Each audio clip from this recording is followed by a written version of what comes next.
Heboh, iya, ini memang heboh. Pelecehan terhadap kesakralan Gandrung Banyuwangi terulang kembali.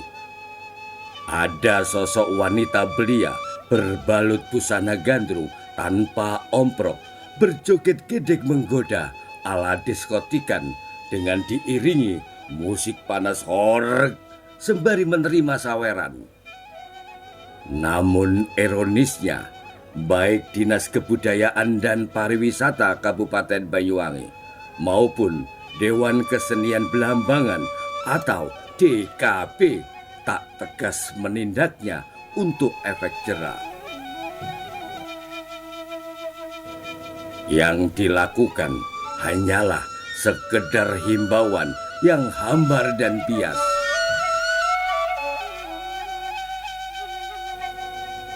Padahal sebelumnya, tepatnya pada bulan Januari tahun 2020, juga terjadi pelecehan terhadap maskot Gandrung dengan merias Gandrung ala zombie.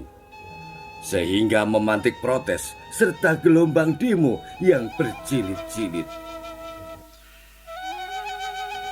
Akankah pelecehan terhadap kesakralan marwah Gandrung Banyuwangi tetap diabaikan tanpa penindakan? Ataukah akan berlalu begitu saja dalam pembiaran? Dalam sana, supaya mendengarkan aspirasi kita. Setuju? Setuju? Wahai para anggota Dewan yang terhormat, dengarkan dari kami. Ini suara hati kami.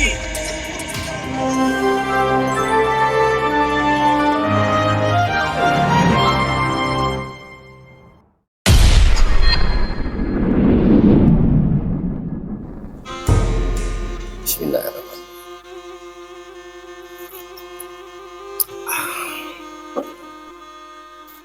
Assalamualaikum warahmatullahi wabarakatuh. Pemirsa, saya saat ini hadir ke tengah ruang atasi Anda untuk membahas sebuah kisruh budaya daerah Banyuwangi. Nah, kenapa saya berpakaian seperti ini? Mungkin Anda bertanya-tanya, sementara yang akan dibahas adalah tentang budaya daerah Banyuwangi. Namun demikian perlu saya jelaskan, saya sengaja berpakaian ini sementara bicara soal budaya bukan berarti tidak paham soal budaya daerah Banyuwangi. Kebetulan bicara budaya daerah di Banyuwangi ini sudah mendarah daging dalam diri saya. Nah, pemirsa, Anda mungkin masih ingat ya, baru-baru ini bahkan sampai saat ini viral berkenaan dengan penyalahgunaan maskot Gandrung Banyuwangi, di mana ada seseorang bahkan beberapa menggunakan kostum Gandrung Banyuwangi tanpa omprok atau mahkota. Mereka berjoget ala gedek yang diiringi dengan musik horeg. Tentu saja ini suatu pencederaan terhadap nilai-nilai kesakralan maskot Gandrung Banyuwangi. Karena bicara Gandrung itu ada nilai-nilai filosofi yang melengkap di dalam Gandrung itu sendiri, sejarah panjang tentunya ya. Nah, hal ini tentu saja yang sempat menuai protes, terutama masyarakat Banyuwangi, baik yang ada di Banyuwangi maupun di luar Banyuwangi. Di antara mereka ada yang menghujat habis-habisan, bahkan luar biasa. Mereka marah, mereka tersinggung karena kesakralan budaya daerahnya telah dicidrai dan disalahgunakan. Namun demikian, tentu saja beberapa protes dari masyarakat Banyuwangi ini patut diapresiasi ya, karena ini bentuk kebanggaan, bentuk rasa memiliki terhadap budaya daerahnya. Tapi ada yang kami sayangkan ya, di mana ketika hal ini disampaikan kepada pihak yang terkait, terutama Dinas Kebudayaan dan Pariwisata Kabupaten Banyuwangi. Ternyata ketika dikonfirmasi beberapa awak media, ini kita melihat videonya ya, ini PLT Kepala Dinas Kebudayaan dan Pariwisata ini cara menanggapi tampak datar sekali, bahkan tidak ada emosi sama sekali. Artinya tidak ada greget, apakah dia itu tersinggung, apakah tidak. Sementara beliaunya ini kan yang bertanggung jawab untuk menjaga kesakralan nilai-nilai budaya daerah Banyuwangi. Dan yang lebih mengejutkan lagi, ternyata tidak ada langkah-langkah nyata untuk menindak si oknum tersebut yang telah mencederai nilai-nilai sakral budaya daerah Banyuwangi. Mestinya ada langkah-langkah konkret supaya melakukan penindakan kepada yang bersangkutan. Begitupun underdaw dari Dinas Kebudayaan dan Pariwisata, yaitu Dewan Kesenian Blambangan atau disingkat DKB. Nah, hampir hal serupa dengan background Dinas Kebudayaan dan Pariwisata, Ketua DKB yaitu Saudara Hasan Basri, sama juga memberikan tanggapan datar saja.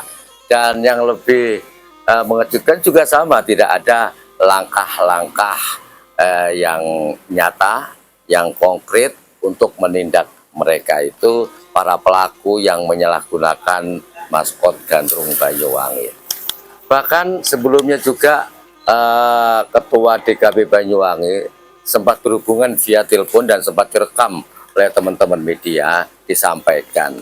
Dan begitu ringannya penyampaian mohon maaf via telepon, dan itu pun tidak ada semacam penegasan dari pihak DKB untuk segera melakukan langkah-langkah yang dianggap penting ya. Misalnya mereka itu harus membuat pernyataan secara terbuka lewat konferensi pers yang dihadiri oleh para budayawan, seniman, dan semua terekod oleh awak media.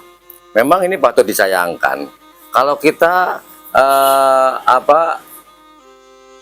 flashback ya, sebelumnya itu juga pernah terjadi, yaitu pencitraan terhadap maskot Gandrung Banyuwangi, di mana para oknum-oknum tersebut waktu itu menjadikan Gandrung Banyuwangi itu dengan semacam riasan-riasan ala zombie, dan itu sempat menuai reaksi, protes, bahkan kemarahan dari masyarakat Banyuwangi.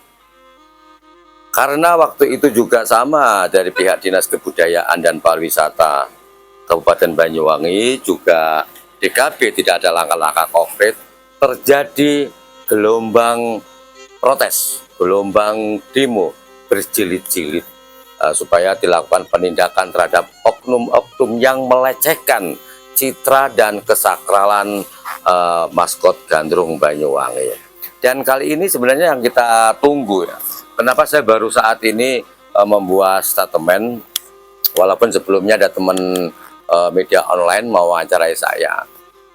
Harusnya mereka itu, maksud saya seperti Dinas Pariwisata, juga DKB, itu mendatangkan mereka, harus datang ke Banyuwangi, kemudian melakukan konferensi pers.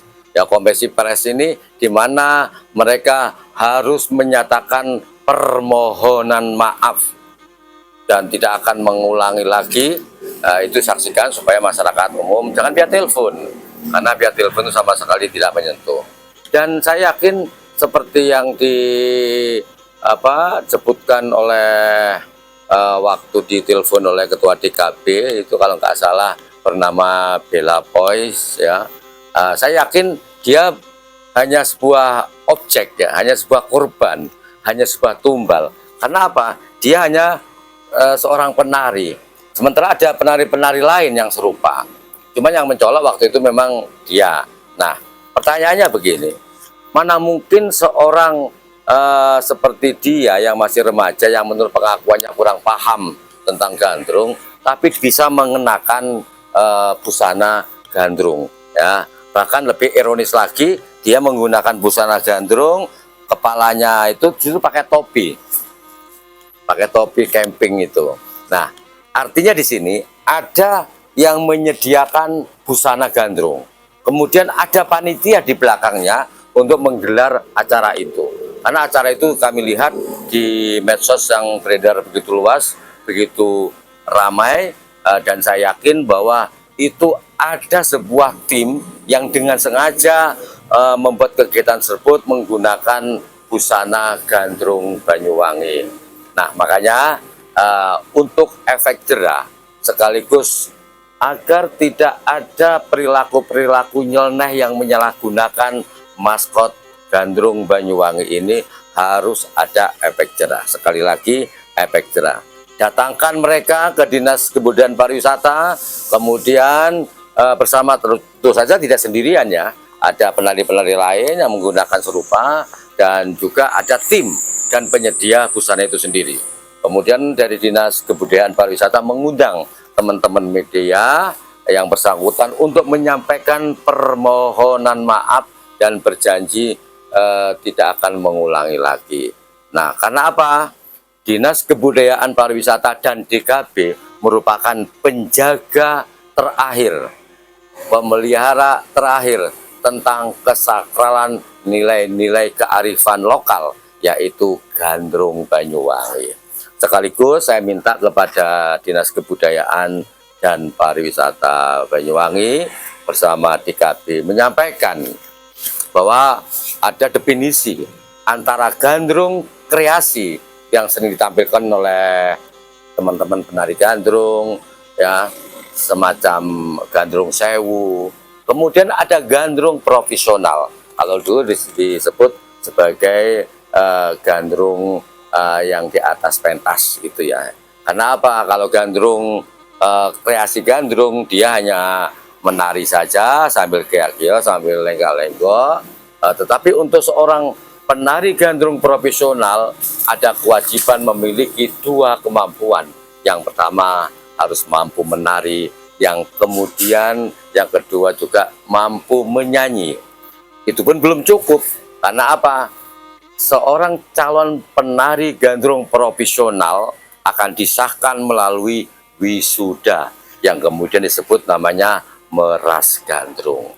Nah, disinilah nilai-nilai filosofi yang begitu tinggi, karena dalam sejarahnya itu pertama kali itu sekitar tahun 1800-an muncul sebagai penari gandrung lanang pertama, yaitu Kang Marsan, yang kemudian menyusul tahun berikutnya, yaitu yang dikenal pertama kali yang sering kita baca dalam referensi, bahwa gandrung pertama perempuan Banyuwangi yaitu Mbok Sembi atau Mbah Sembi. Ini penting kita sampaikan kepada masyarakat, pahamkan kepada masyarakat bagaimana kita menjaga keluhuran dan adiluhung nilai-nilai budaya daerah Banyuwangi. Terima kasih untuk Anda semua yang telah menyimak tayangan ini. Mudah-mudahan ini menjadi pelajaran penting bagi kita semua agar tidak ada lagi yang melecehkan maskot gandrung Banyuwangi. Terima kasih. Wassalamualaikum warahmatullahi wabarakatuh.